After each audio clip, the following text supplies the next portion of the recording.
So in my talk today, I would like to present one thread of the argument I developed in my book, Transmitted Wounds.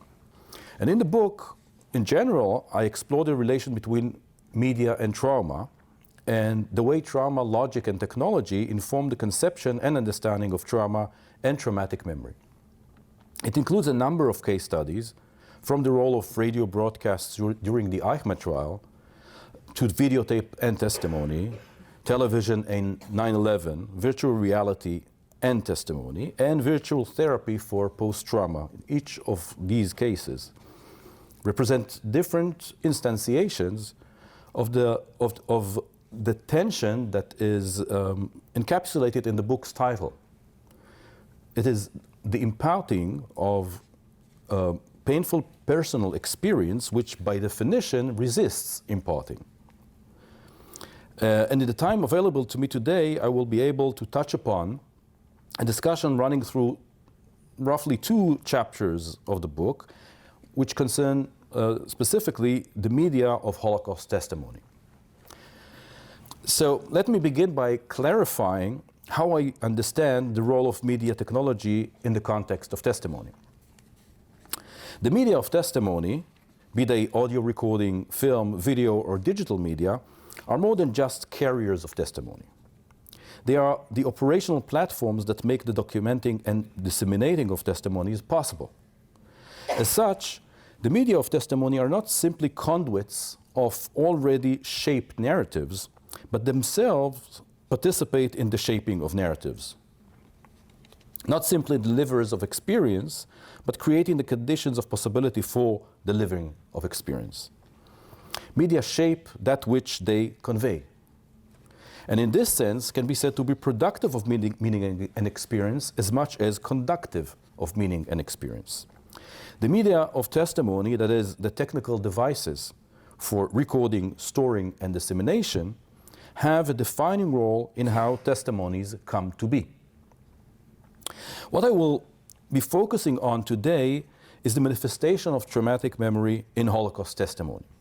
The way traumatic memory figures in testimony has been a consistent preoccupation in recent debates in and research on the memory of the Holocaust. Often, traumatic memory is described as a failed memory, as the inability to express and recount an experience so overwhelming that it resists or defies its own narration. What gets expressed in testimonies is not only the individual memory of survivors, but sometimes also their inability to fully express what they had experienced. What I want to argue is that the specific manifestation of traumatic memory as arising in testimony is a function of the media of testimony. In other words, media technology plays a key role in shaping the performance of traumatic memory. And so different media would give rise to different configurations of traumatic memory, or may even altogether preclude its expression. I will try to explicate and demonstrate this claim by tracing the changing status of traumatic memory in testimony from analog to digital media and from audio recording and video recording to virtual reality and algorithmic holographic witnessing. And one additional qualification about media before diving in. My concern here is with audio and visual media, and one may justifiably say that written testimony is also mediated, namely textually. And this is evidently true, but as I will suggest, the specific configuration of traumatic memory in testimony could have only arisen in the context of audio-visual media, specifically videotape recording. This is because audio and visual media capture not only the testimonial narrative as recounted by the survivor, but also the very event of recounting, the performing of testimony. And this proves critical in my analysis of the status of traumatic memory in testimony to follow. Now, at the base of all Holocaust testimony projects lies a common commitment to record and preserve the stories of those who survived the catastrophe as told in their own voices. When it comes to survivors' testimony, the messenger is as important as the message. The first to subscribe to this reasoning was the American psychologist David Boder, who in 1946 set out to interview survivors in refugee camps across Western Europe. Equipped with what was then the state-of-the-art technology, an Armor Model 50 wire recorder, Boder went on to produce what was the first audio testimony of the Holocaust. As Boder later commented, and quote, "Through the wire recorder, the displaced person could relate in his own language and in his own voice the story of his concentration camp life." Studying wire-recorded narratives led him to devise what he called a traumatic index, by means of which, quote, "each narrative may be assessed as to the category and number of experiences bound to have a traumatizing effect upon the victim." Boder's 1949 monograph, "I Did Not Interview the Dead," invites readers to find indications of trauma implicit in selected transcripts of recorded narratives. The premise seems to be that, to the extent that such traumatic impact exists, it should be discoverable textually in the narratives.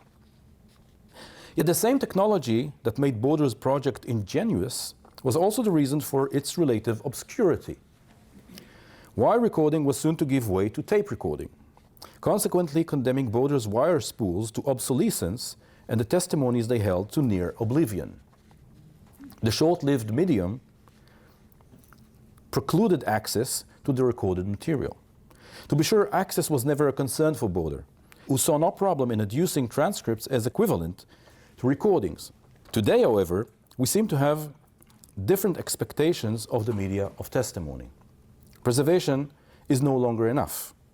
Access and availability are the norm, and appropriately enough, Boder's wire recording have been recently digitized and made available online. So if you're interested, you can actually listen to them.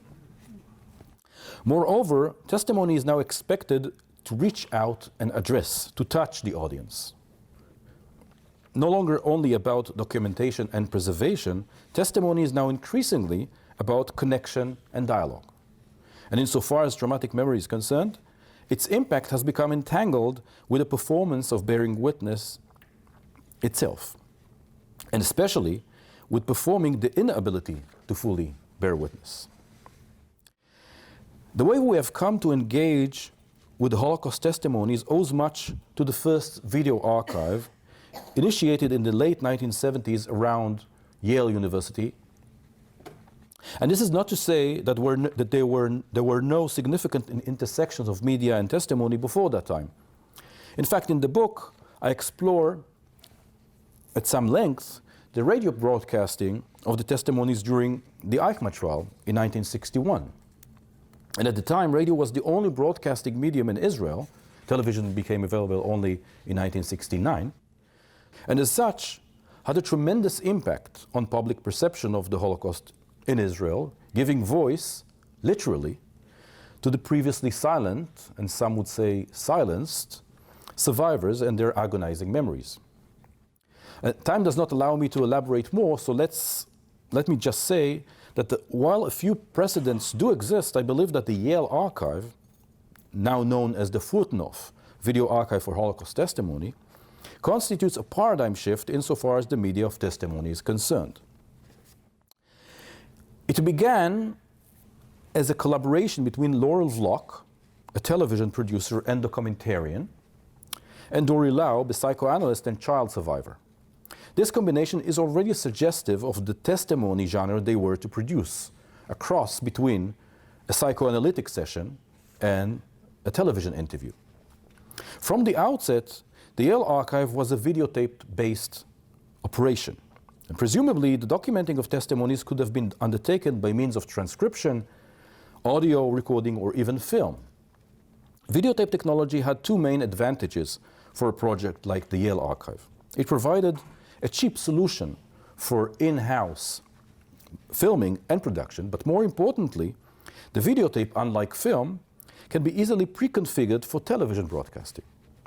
The videotape constitutes at once a medium of archiving and a medium of potential broadcasting, as affirmed by Jeffrey Hartman, who served as the director of the archive for more than 30 years, and I quote this: "The principle of giving survivors their voice has been a sustaining one, also that of giving a face to that voice, of choosing video over audio because of the immediacy and evidentiality it added to the interview.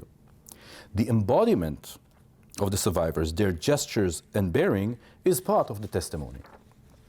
Audiences," he continues, "audiences now and in the future would surely be audiovisual. We decided to make video recordings of public broadcast quality, to build an archive of conscious on which future educators and filmmakers might rely." Thus, video testimonies collected at TL were meant to be more than mere archival material. They were to transcend the cold storage of history, to reach an audience. Dory Laub's psychoanalytic approach to testimony and trauma provided a model for the interviews conducted with survivors at Yale. According to Laub, bearing witness involves coming to grips with the traumatic memory of loss and survival, a process that can only take place with an empathic listener who accompanies the survivor in relieving the traumatic experience. As Laub puts it, the listener takes on the responsibility for bearing witness that previously the narrator felt he bore alone and therefore could not carry out. The listener has a facilitating role in bearing witness, providing the survivor with a supportive addressee, possibly for the first time. But there is another witnessing party at the witnessing scene, one that Laub curiously leaves out: the video camera. Bearing witness to the traumatic memory of the Holocaust is not a dyadic but a triadic process. The camera's role is not unlike that of the listener. In fact, it may even be said to anticipate the listener's bearing witness to the witness. If the listener is the facilitator of testimony, as Laub suggests, the camera facilitates the listener's facilitating. It serves as a technological surrogate for a potential audience, the audience for which many survivors have been or had been waiting for a lifetime, providing them with a holding environment that is unattainable in the solitude of an off-camera interview. The act of recording itself constitutes another equally fundamental factor in witnessing. Here is how Laub describes massive trauma, and I quote: "The observing and recording mechanisms of the human mind are temporarily knocked out, malfunction. Hence the challenge of the listener is searching for an experience whose registration is still pending," and I quote again, "a record that has yet to be made." That's Laub. And record stands both for the outcome of a psychoanalytic process by which an event is to be retroactively restored, but equally, albeit implicitly, as the actual record, the video recording, capturing the process of restoring the missing mental record, a record by which the testimony may also be retroactively replayed. Indeed, the two senses of record are inescapably linked. The technological observing and recording mechanisms work as a restorative prosthetics, if you will, for the once blocked mental observing and recording mechanisms. Testimony is the search for a missing record on record. It was not immediately clear what might be the best way to record survivors bearing witness. As Hartman affirms, after experimenting with different types of camera work, the decision was to give up what he calls the expressive potential and remain fixed, except for enough motion to satisfy more naturally the viewer's eye. "We were not filmmakers," Hartman continues. "Our technique, or lack of it, was homeopathic. It used television to cure television, to turn the medium against itself, limiting even while exploiting its visualizing power."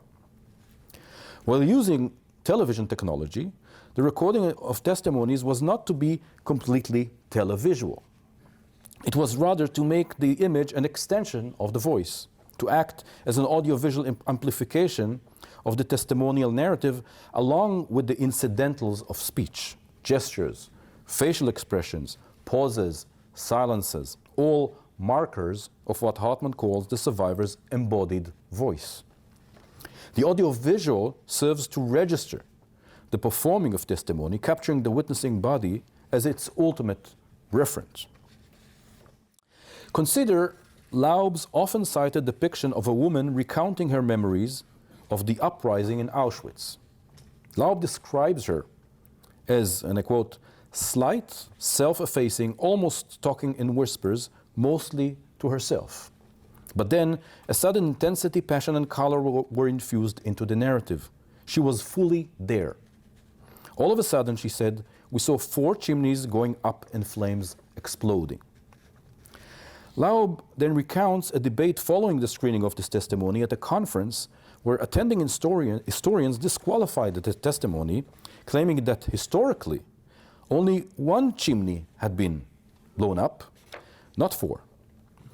Insisting on its importance, Laub argued that what the woman was testifying to was not empirical history, but something more radical. As he puts it, an event that broke the all-compelling frame of Auschwitz. What the historians fail to acknowledge is the performative aspect of testimony, the tone and cadence of the voice, gesture and non-verbal cues, which arguably convey a more profound meaning than the mere historical. In challenging the historian's judgment, Laub effectively challenges their conception of what constitutes a legitimate historical record, a position that relies on the technological capability to record and reproduce spoken words together with their accompanying emotive markers. The debate between the psychoanalysts and the historians can therefore be read as underwritten by their respective media of record. Several Holocaust scholars have noted the special expressive potential of audiovisual testimonies. Lawrence Langer, for instance, suggests, and I quote, that a written narrative is finished when we begin to read it, its opening, middle, and end already established between the covers of the book. In videotape oral testimony, by contrast, narrative is produced in real time. And I quote again, it unfolds before our eyes and ears. We are present at the invention of what when we speak of written texts, we call style. Whereas written accounts draw on literary conventions and devices to engage the audience, videotape testimonies draw on the mediated presence of the speaker, which, quote, in addition to language, includes gesture, a periodic silence, whose effect cannot be duplicated on the printed page. Of particular significance is what Langer calls, following survivor and author Charlotte Delbo, deep memory. Whereas common memory, what he calls common memory, and I quote, restores the self to its normal pre- and post-camp routines while offering detached portraits from the vantage point of today, deep memory, by contrast, tries to recall the Auschwitz self as it was then. It suspects and depends on common memory, knowing what common memory cannot know but tries nonetheless to express. Deep memory is therefore the subterranean memory that lurks beneath common memory, the traumatic then infecting and intruding the habitual now. Langer makes much of a testimony by a woman survivor who, while telling her memories, pauses as if hypnotized and says, forgive me, I was kind of back there. This, according to Langer, is an instance of how deep memory manifests itself by intruding into conscious narrative and common memory. Now, although Langer is clearly aware of the videotape medium, he nevertheless misses its fundamental significance to his understanding of traumatic memory and testimony. For how could it be possible to detect and locate deep memory without the ability to pause, rewind, and replay? How else would it be possible to analyze the moments where deep memory intrudes into the narrative without being able to reproduce these memories or these moments time and again? These telltale moments of traumatic memory can be rendered meaningful only as they are audiovisually reproduced, which means that deep memory is in fact an offshoot of video testimony. Holocaust historian Saul Friedlander asks whether on the collective level, and this, I quote him, an event like the Shoah may, after all the survivors have disappeared, leave traces of a deep memory beyond individual recall, which will defy any attempt to give it meaning. Now, to the extent that deep memory is a byproduct of the audiovisual archive, this question seems only partially relevant to me. For deep memory is not properly an individual memory within the reach of personal recall. It is rather a mediated form of that memory, its recorded afterlife, which makes it not only safe from oblivion, but also infinitely reproducible. And far from disappearing with the survivors, the audiovisual archive is the ultimate depository of deep memory. So let me now make a kind of an intermediate conclusion. What video recording provided for testimony is capturing not only the testimonial narrative, but also the event of telling. The details of survival, together with the incidentals of speaking, halts, silences, slips, gestures, timbre, and tone. By recording the punctures and punctuations accompanying the flow of narrative, video testimony captures something that can never be fully narrativized: the gap between the spoken and the unspoken. It bears witness to and archives the attempts and failures of narrative in giving an account of the traumatic past, the expression of the inability to express. It is therefore possible to point out the emergence of a distinctive audiovisual manifestation of traumatic memory, one that is made possible by videography. Now, audiovisual testimony has become the standard for other Holocaust memory projects, as you may all know, and for commemorative projects of genocide and persecution more generally. A most notable example, of course, is the Visual History Archive of the Shoah Foundation, which has multiplied the production of video testimonies and also extended them to new platforms, most importantly to the internet. And others, sooner or later, let's put it this way, followed suit. Here you see a similar project from the Yad Vashem collections, and also making video testimonies accessible to viewers online. While these digital platforms are clearly game changers as far as accessibility and spread go, I think they still subscribe to the original Yale format, namely recording a linear personal account with an interviewer and camera on site. Yet there is one recent testimony project that proposes a completely new model of Holocaust testimony, and one which redefines the relation between media and witnessing. And I'm talking about this project, Dimensions in Testimony. It used to be called New Dimensions in Testimony. The new was dropped for whatever reason, I don't know why. Now it's Dimensions in Testimony. And Dimensions in Testimony, a project developed at the Institute for Creative Technologies at the University of South California, sees its aim as, and I quote, continuing the dialogue between Holocaust survivors and learners far into the future. Combining human-computer speech interaction with three-dimensional holographic imaging, the project promises to create an immersive experience of a live conversation with a survivor. What makes this project worthy of serious consideration is not only its high-tech loss of testimony, but more importantly, the way it reconfigures the testimony genre altogether. If Boder's wire recorder represents the first generation of the media of Holocaust testimony, whose primary concern was preservation, and if video recording at Yale represents the second generation, which combined preservation and audience reception, Dimensions in Testimony represents perhaps the third generation of the media of testimony, which is clearly about interaction. This reconfiguration of testimony, I suggest, marks the uncoupling of traumatic memory from the testimonial narrative as its carrier, And what was a defining feature of bearing witness in the context of the video archive, namely the acting out of traumatic memory upon testimony, becomes extraneous in the context of the digital database. This shift might have some important consequences for the future of Holocaust memory, as I will suggest.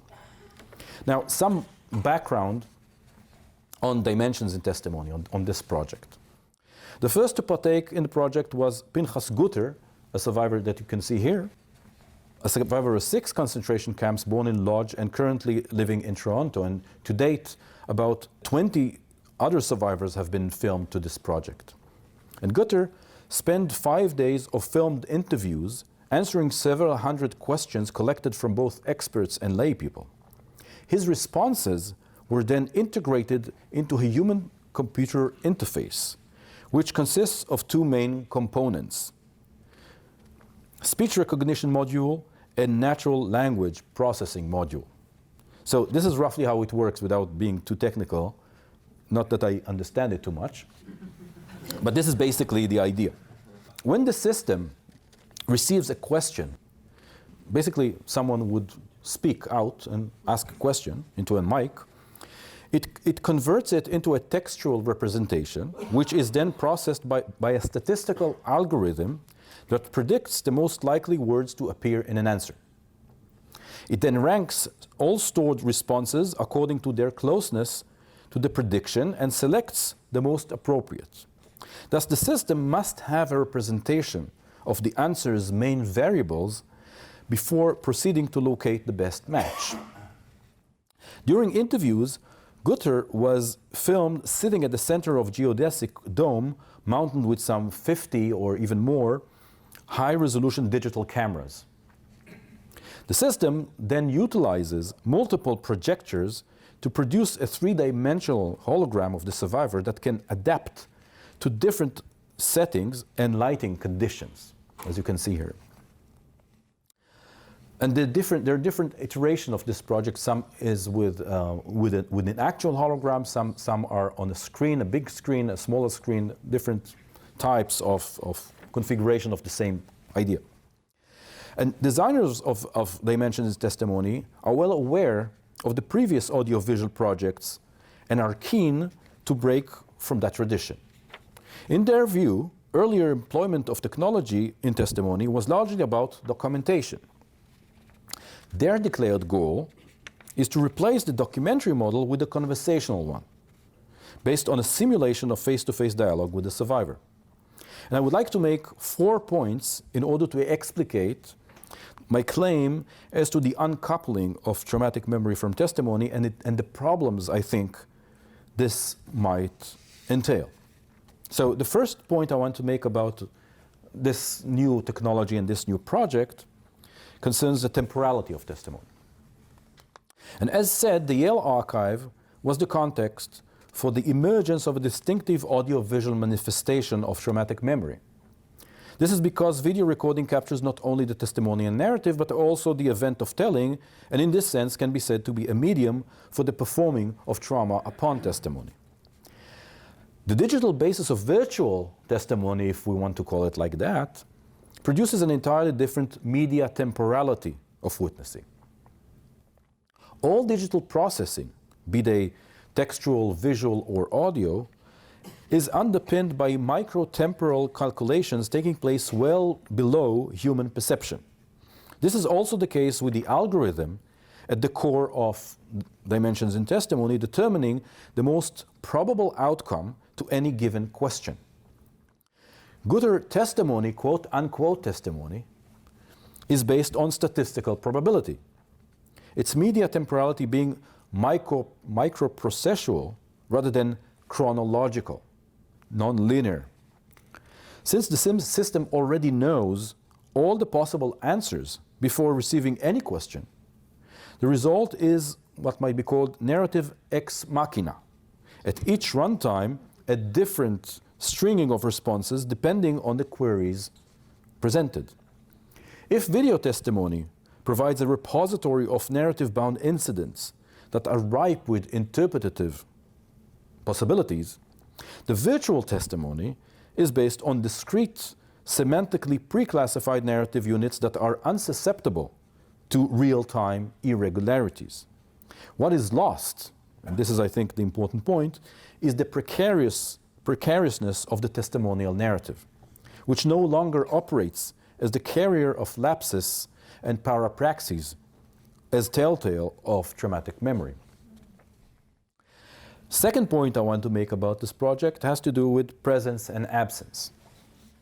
And according to designers of the dimensions in testimony, what distinguishes their project, and I quote, is the ability to connect on a personal level with the survivor and the history, even when that survivor is not present.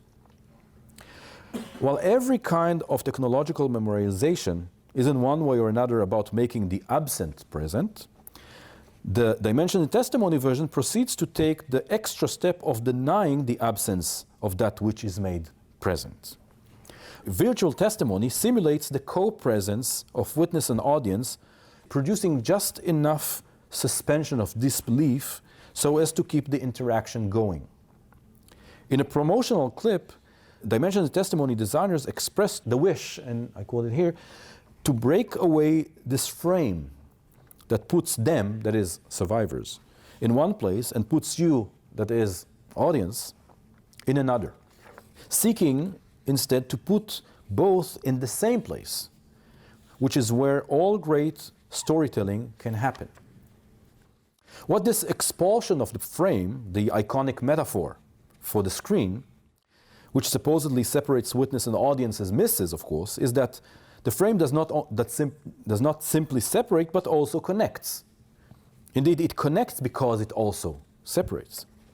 And retaining this tension within testimony, between connection and separation, and between absence and presence, has been an enduring concern for Holocaust testimony scholars such as Dori Laub and Shoshana Feldman and Jeffrey Hartman and Lawrence Langer and others, all round associated with the Yale Video Archive.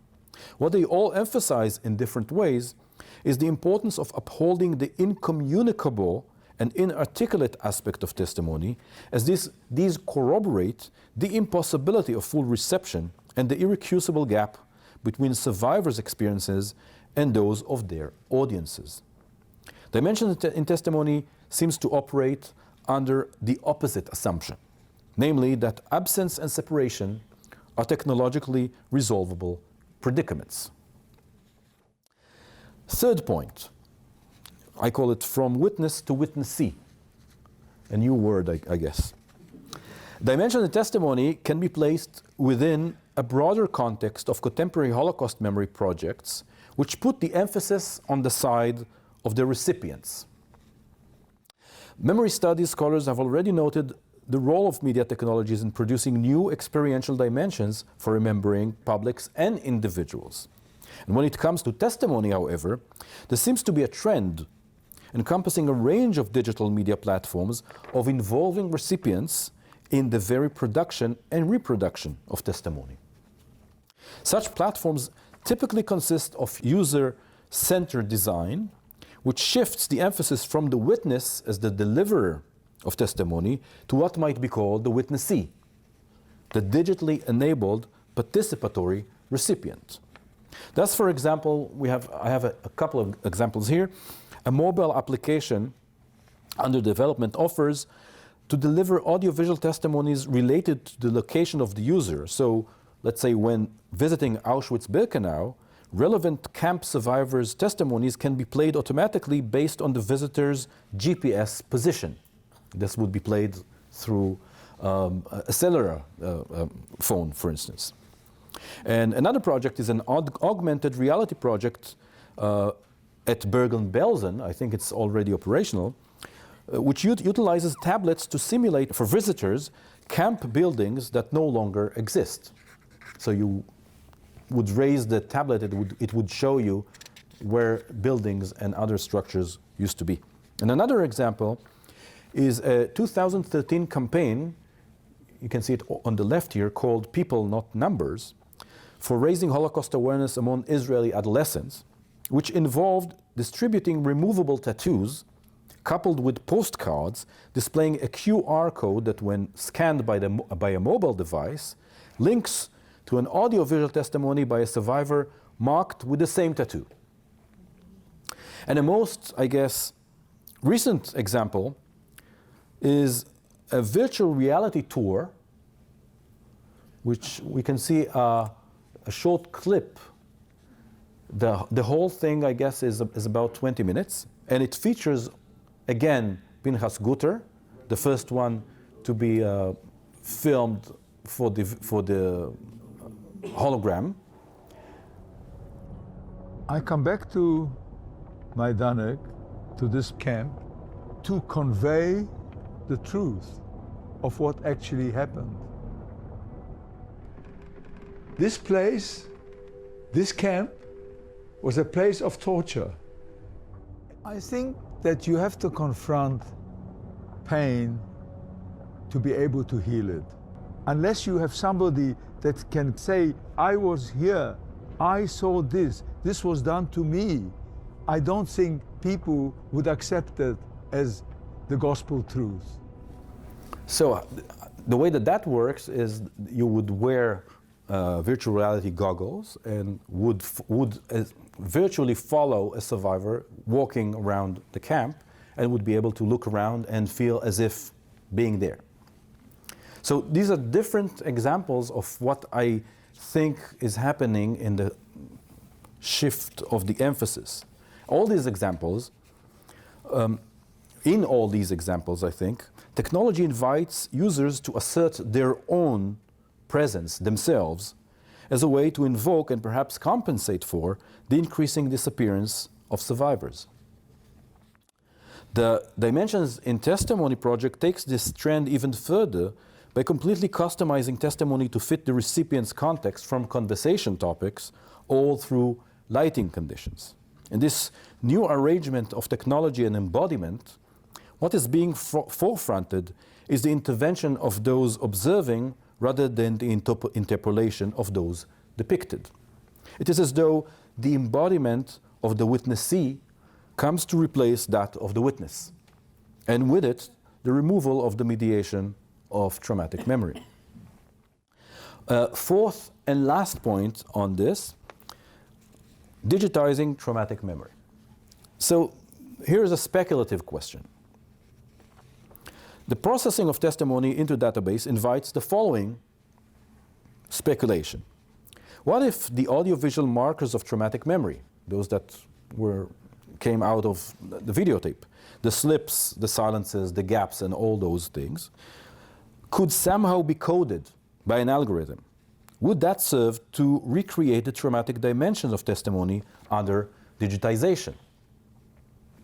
In order to be coded, such latent content would first have to be made definable and identifiable. But this would further mean not only classification, but also discretization, making the coded content classifiable only as discrete. And digitization of audiovisual markers of trauma, to the extent that it is even possible, would result in itemization of such markers. And once itemized, these markers are no longer imbricated within the unfolding of the testimonial narrative. They become detached from narrative as their carrier, and as such recast from latent to explicit content, and from symptom, if you will, to sense. Saul Friedlander's worry about the disappearance of deep memory, a worry that was largely unwarranted in my mind in the context of the videotape, might become justified again, if we follow this speculation, in the context of digitization, though for a different reason. At stake is not the loss of what he called deep memory, but its reification. Not oblivion, but objectification. Indexing testimonial instances as traumatic, as defying meaning, as resisting experience, cannot but collect them under a concrete designation, and thereby turning them into a semantic formula. And turning the inarticulate into a concrete category sacrifices its expressive precariousness. What was incidental in the performing of narrative on videotape would become overdetermined in the coding of narrative by algorithm. So let me start concluding. So having said all that, my intention here is not to lament the obsolescence or the disappearance of videotape, nor the loss of the analog traces of traumatic memory in the digital age. Indeed, it may well be that what was particular to one technology becomes apparent when it is replaced by a new one. Nostalgia for the old might disguise fear of the new. Yet at the same time, I'm suspicious of the impulse to scrap the old ways in favor of complete revamp of the media of testimony. My position, therefore, is of partial release of the past and partial embrace of the future, which I think is the preferable position to hold in order to assess the present. Recall that the Yale archive had also set itself as a channel for relaying Holocaust testimony into the future, similarly attempting to do this by using the latest technology available, which at the time was television and videotape. Each generation justifiably wants to employ the most advanced means to advance Holocaust memory. And so, on the one hand, it would be problematic to continue subscribing to the logic of television and attempt to recreate the effects of the analog videotape within digital platforms, just as it would have been problematic to recreate Boder's traumatic index, what he called in the 40s, which had been drawn from wire recording in the context of the videotape. Each media would have its own manifestation. Yet on the other hand, it would be equally problematic to do away with the lessons of previous testimony projects, specifically the fraught relation between then and now, experience and expression, witness and audience. All this in favor of a model that reconfigures testimony as a simulation of free-flowing conversation with the survivor. Dimensions in testimony celebrates the technical ability of rectifying the loss of survivors by simulating their presence. That survivors will soon be gone is indeed a challenge, but not so much as a problem to overcome, but as a condition to be reckoned with. Their disappearance in and of itself does not necessarily bode ill for the future of Holocaust memory. Acknowledging loss does not amount to forgetting, but may instead encourage developing alternative ways of remembering that embrace the unbridgeable gap between those who were there and those who are here. Especially given today's technological capabilities, Holocaust remembrance calls for a modicum of release. Survivors should be allowed to pass on so as to be survived by their testimonies. Nowadays, we are surrounded by digital applications that are geared to the personalization of content, from news items to shopping options. New digital platforms also encourage user involvement and participation, including what is now called UGC, or user-generated content. All these capabilities are now evident in the use of digital media for Holocaust memory, and it remains to be determined how best to use them in order to serve the cause. Now, I do not mean to sound like the older man that I guess I am, disparaging the cherished devices of the young. Memory is necessarily tied to the media of its transference, and that has always been the case. But when it comes, reaching into the future demands embracing the best means that can get us there. But when it comes to Holocaust testimony, I worry that the push to user involvement and personalization of content, what I refer to as the shift to the witnessee, might sacrifice something essential to the duty of remembering. No technology can compensate for the disappearance of survivors, nor should it. The question is how to both acknowledge loss and incorporate absence in whatever shape digital testimony might take. absence may be a creative possibility, involving not only the relaying of experience, but also the relating of the impossibility of relating certain experiences. To be sure, it is not traumatic memory itself as a specific kind of content that necessarily demands preservation. Rather, it is the function that traumatic memory has served under videography, namely the insertion of absence into presence as a reminder of the incommensurability of past and present. This, I think, is perhaps the greatest challenge for the future of testimony under conditions of digitization. Thank you very much.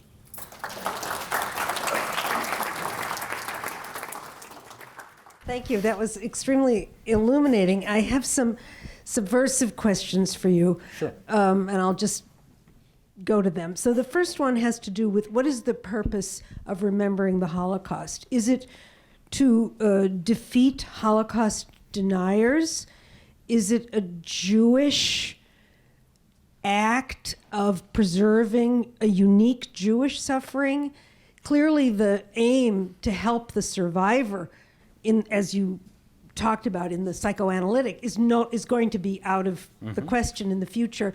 And what disturbs me about the balance here between feeling and thinking, it seems to me that all of the testimonies, and I co-founded this project, so I'm deeply committed to it, but it seems that the focus is on how does what you call the witnessee feel about the Holocaust. When we're sitting in the library, we have a room this size filled with books that try to explain fascism, explain Hitler. Is this the best use of our resources as compared to writing books, reading books, teaching courses? Oh, well, clearly not, I guess. I think the fascination with the technology here is part of the problem, in a way, right? So technology is cast as the answer to a perennial question, right? How to convey that memory.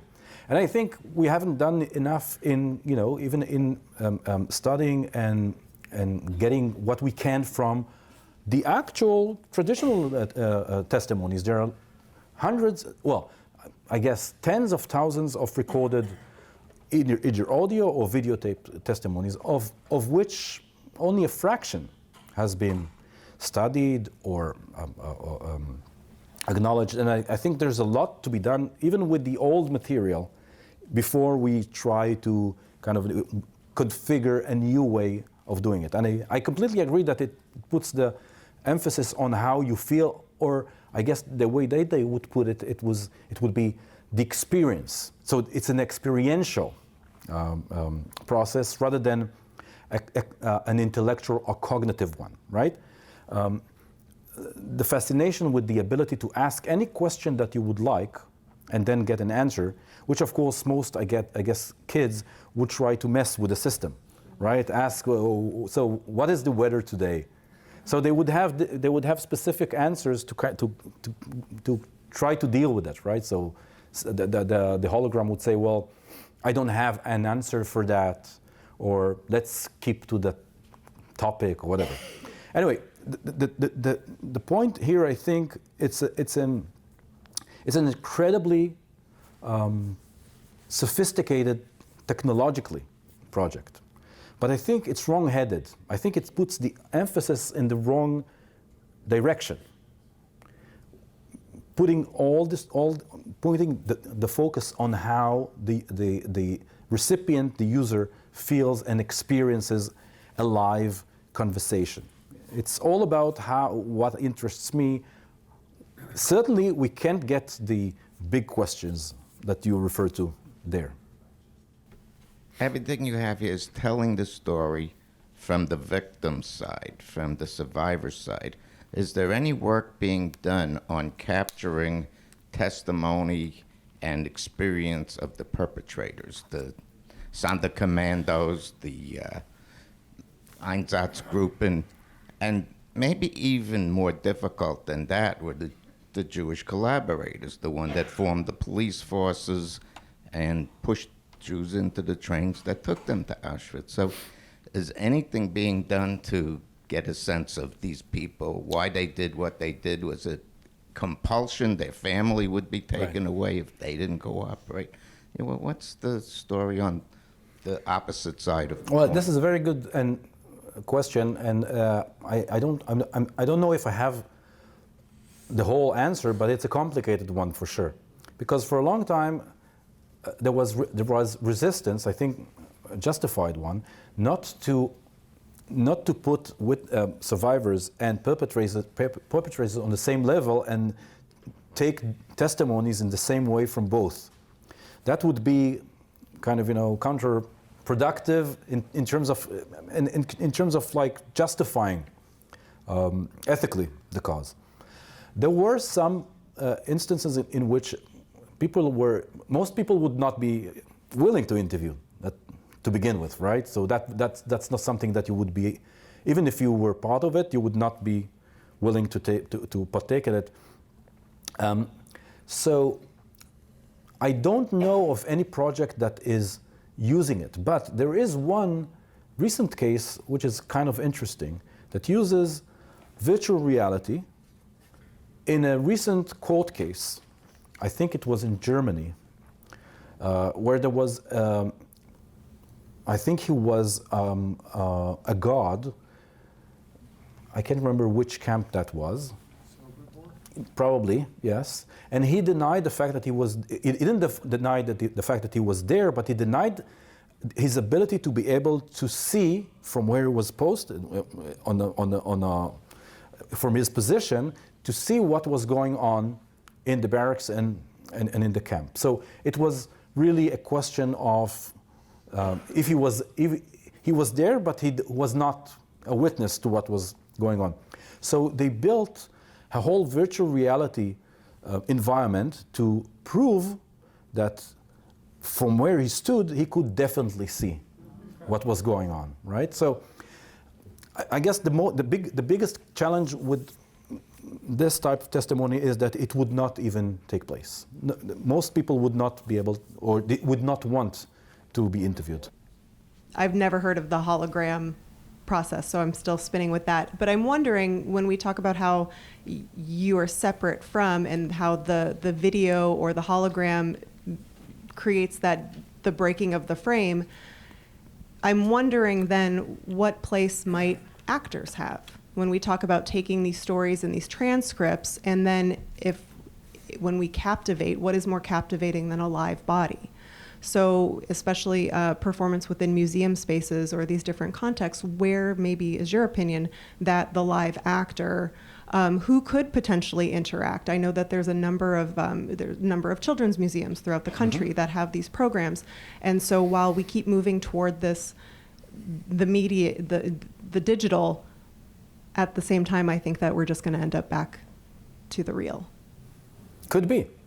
I know of one project that used something like that. I think it wasn't in the context of Holocaust memory. I think it was in the context of refugees, and they were using actors to retell their experiences, and that was what I saw of it was quite interesting and compelling, precisely because it involved someone acting it and using someone else's words. Now, the point since the 40s in recording testimonies was precisely to have people tell their stories in their own voice, even if it were jumbled, it made no sense or whatever. It was about capturing their own experiences in their own voice and as they speak. I'm not sure if that could be conveyed with actors. That's a question. If that could be reenacted, I'm not sure.